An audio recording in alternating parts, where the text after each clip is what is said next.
Hi guys, ചെമ്പനീർ പൂവ് promo റിവ്യൂവിലേക്ക് എല്ലാവർക്കും സ്വാഗതം. അങ്ങനെ ശ്രുതിക്ക് ചന്ദ്രമതി വീട്ടിലേക്ക് തിരിച്ചു വന്നതും പരാതി പിൻവലിച്ചതും ഒന്നും അത്രയ്ക്ക് ഇഷ്ടമായിട്ടില്ല. എന്തോ കാര്യമായി സംഭവിച്ചിട്ടുണ്ട്. അതറിയാനായി പിറ്റേന്ന് ഭാമയുടെ അടുക്കലേക്ക് വരുന്നു.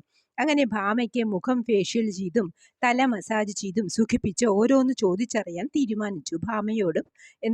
തീരുമാനിച്ചു. എന്നിട്ട് ഭാമയോട് പറയുന്നുണ്ട്, സച്ചിയും രേവതിയും വീട്ടിൽ നിന്ന് ഇറങ്ങാതെ ആന്റി തിരിച്ചു വരില്ലെന്നാണ് ഞാൻ കരുതിയത്. പക്ഷെ എങ്ങനെയോ ദൈവം മനസ്സു മാറ്റി എന്ന് പറയുമ്പോൾ ഭാമ വേഗം എഴുന്നേറ്റ്, ദൈവമല്ല ചന്ദ്രമതിയുടെ മനസ്സു മാറ്റിയത്, വക്കീല് 2 ലക്ഷം രൂപ കൊടുത്തിട്ട് അവളുടെ മനസ്സു മാറ്റിയതാ എന്ന് പറയുന്നു. അത് കേട്ടതും ശ്രുതി, ആന്റി എന്താ പറഞ്ഞത് എന്ന് ചോദിച്ചപ്പോഴാണ് ഭാമയ്ക്ക് അബദ്ധം പറ്റിയത് മനസ്സിലായത്. ആരോടും പറയരുത് എന്ന് ചന്ദ്രമതി സത്യം ചെയ്തതല്ലേ. അല്ല, ഞാൻ എന്തോ തെറ്റു പറഞ്ഞതാ എന്ന് പറഞ്ഞ് ഒഴിഞ്ഞു പോകാൻ നോക്കുന്ന ഭാമയെ ശ്രുതി വിടുന്നില്ല. ആന്റിക്ക് ഞാൻ മോളെ പോലെയല്ലേ, പിന്നെ എന്തിനാ ആന്റി എന്നിൽ നിന്നും എല്ലാം മറച്ചു വെക്കുന്നത് എന്ന് ചോദിക്കുന്നു.